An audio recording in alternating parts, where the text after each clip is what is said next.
It took me 1 month to make this video because this is my most personal video on this channel till date. Many mixed emotions are involved in this video. Kindly forgive me if my voice cracked down. This is a story. This is an experience which I would like to record in my video so that it will be a memory for many, memory for my children and for me.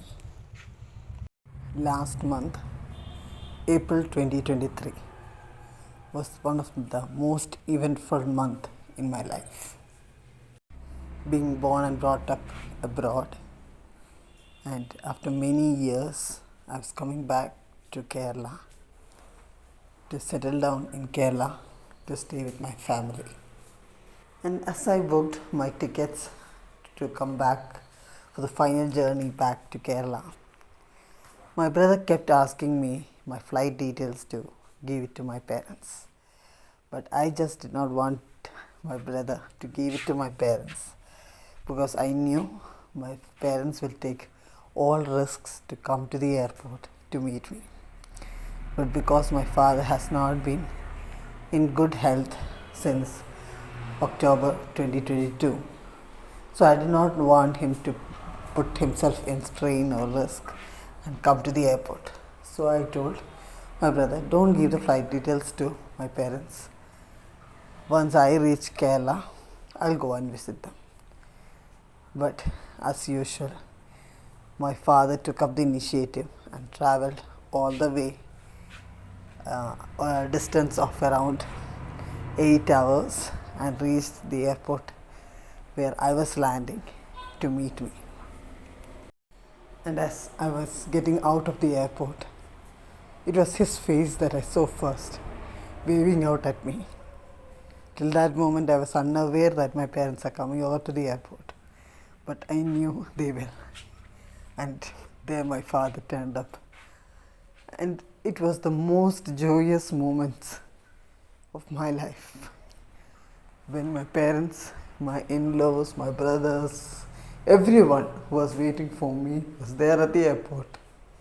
And we all had a jolly 5 minutes chit-chat with each other. Then I told my father, you go back home, take rest. Next week I'll come to meet you guys. I came back to my home and Saturday, Sunday I rested at home, having all the beautiful moments back with my parents, back with my husband, back with my children. It was just wonderful time.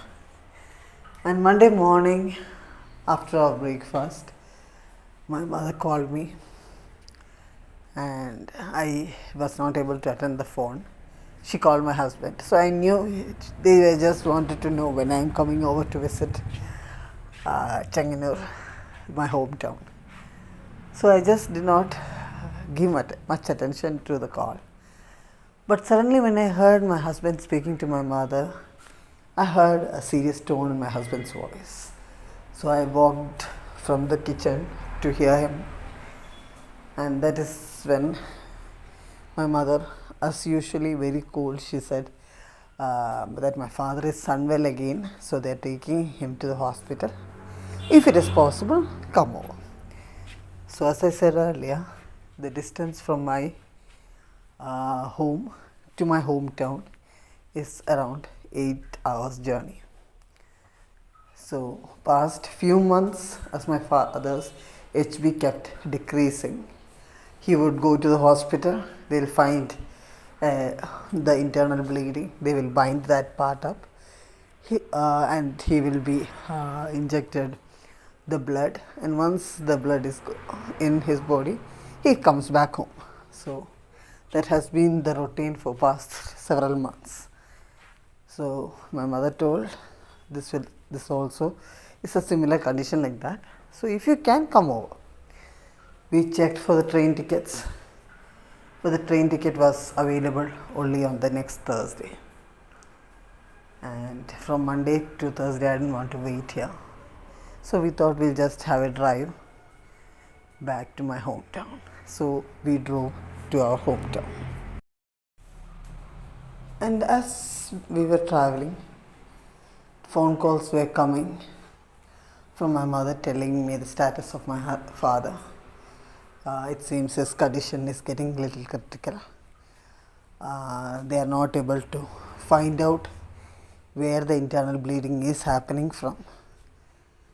But his condition is stable.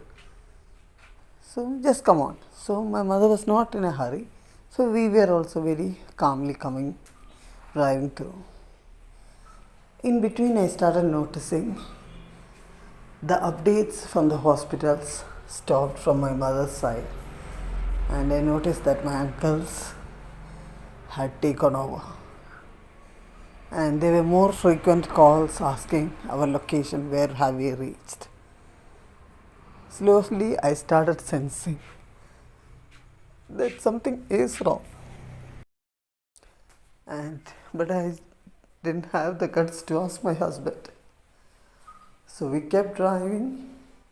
My focus was, is the car driving to the hospital or to my home? And when the junction of my home came, I saw the car turning towards my home.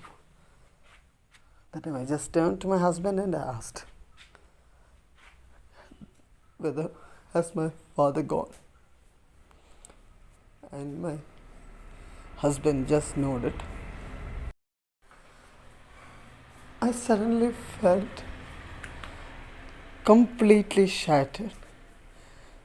I just asked God, how is it possible a man full of life pass away within minutes? A person who stood so strong in my life for past 40 years, whom I have seen as a pillar behind me.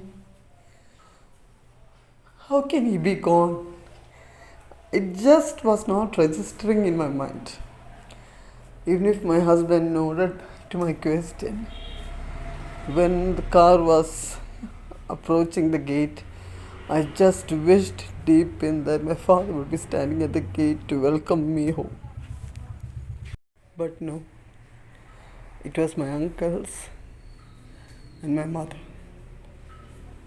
who were tears yet so strong, because that was the life my father led. That was the confidence that my father left with. In the evening, my uncle took me to the mortuary to see my dad. And in past 40 years, it is the first time I'm seeing my father lay still. I've never seen him lying still. Because ever since I've opened my eyes, my father was a hardworking man who would go for work at 5. I've never seen him sleeping. And there he lies in front of me, still with a smile on his face. And I'm sure that smile happened when he saw Jesus on the other shore. And as I was at home with my mother, I saw so many people whom I never knew, whom I knew as a child. So many friends, so many relatives. And when they all spoke, one thing I realized in life, you can make people cry in 2 ways. One, by insulting them to the maximum. Second, the way my father adopted. The second one, that is loving people in an unimaginable way. Treating people with such love and care that every person who came to our home were in tears just because my father treated them so special. I'm his only daughter, but my father treated every other girl as his own daughter, made them feel so special that I noticed that every person who comes They came to me and told that your father loved me so much. He cared for us. He would pick them to church and drop them back to their doorstep, not on the roadway, but open the gate, make them enter the house. After the door is locked, only he goes.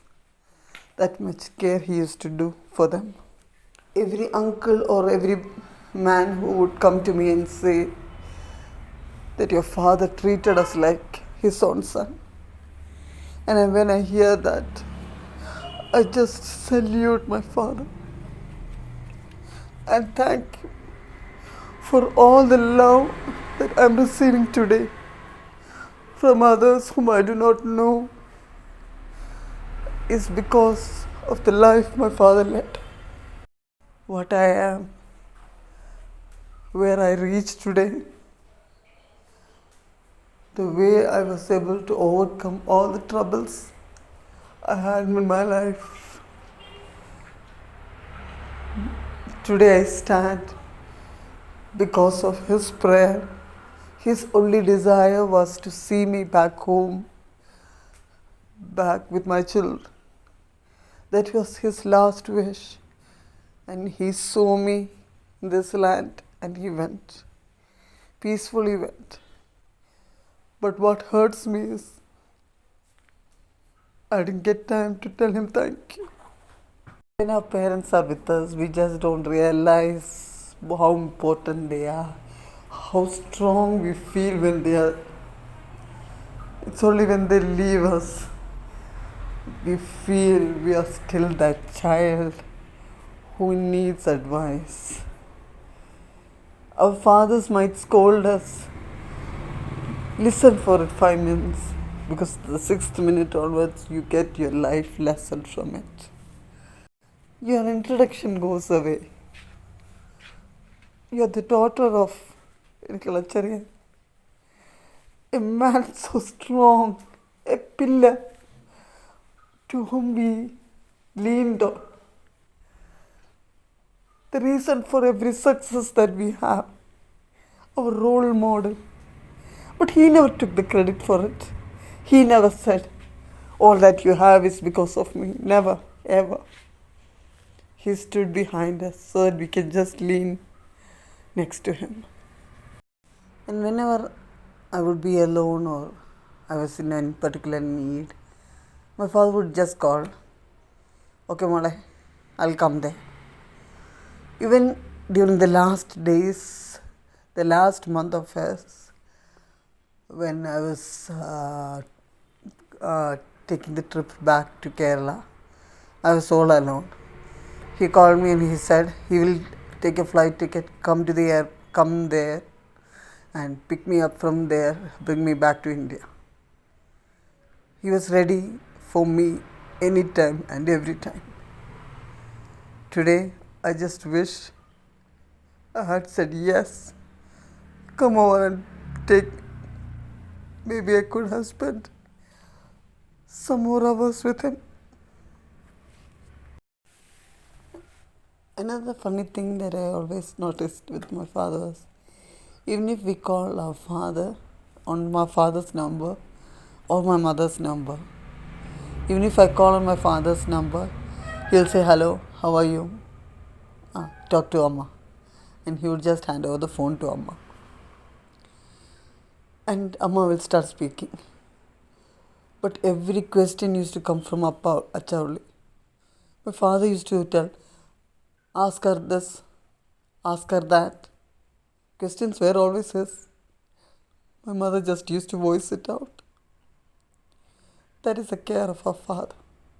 Even during the funeral arrangements being done, chairs are put up for the guests to sit.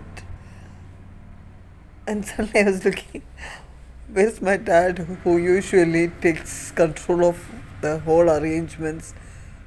My eyes were searching for him. And I suddenly remembered, oh, we are celebrating his life.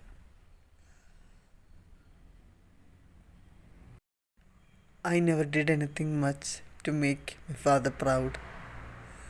But today, I'm so proud of my father.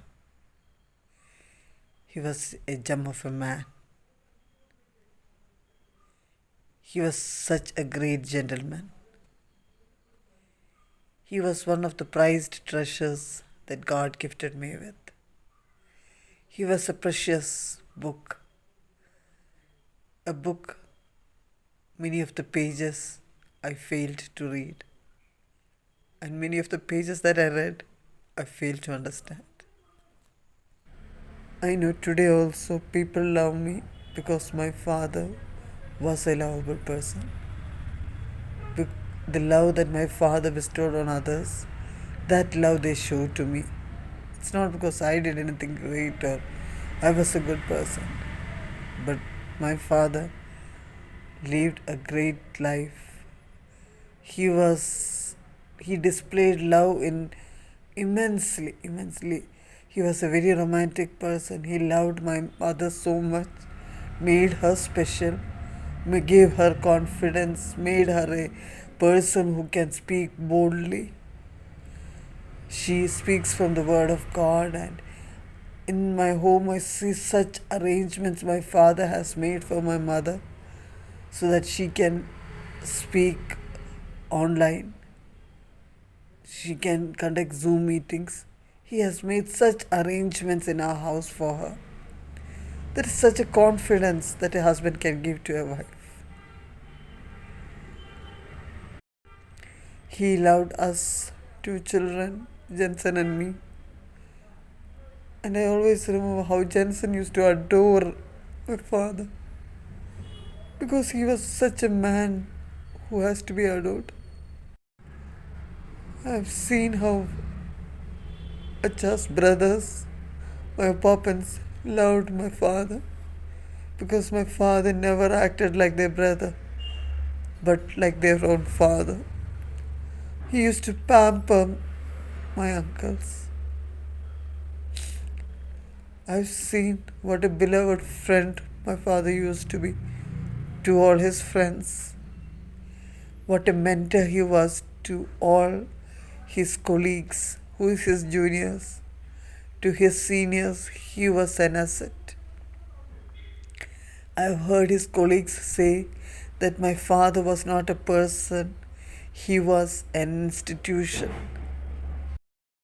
Even though my father was sick many a times, had undergone many serious operations and treatments, he never said he's tired or he's sick or any inconvenience in his body. He always outstood the crowd. He always was willing to do any task, anytime. His physical weakness was never a hindrance for him. That is a big life lesson for me. Do the best that you can. Rest, God will take care. My father always made it a point to call my husband, Jensen's wife, Moni and Molly. He loved them at times more than us too, cared for them, and never differentiated us from them. They were his too, and loved them immensely. Today, as I release this video, it is his birthday, and we just want to celebrate the great life that Acha lived and set us an example for us to follow. We have taken up the responsibility to display the same life that my father lived for the future generations, so that his name, his love, his care that he received from the Lord will be displayed to others too.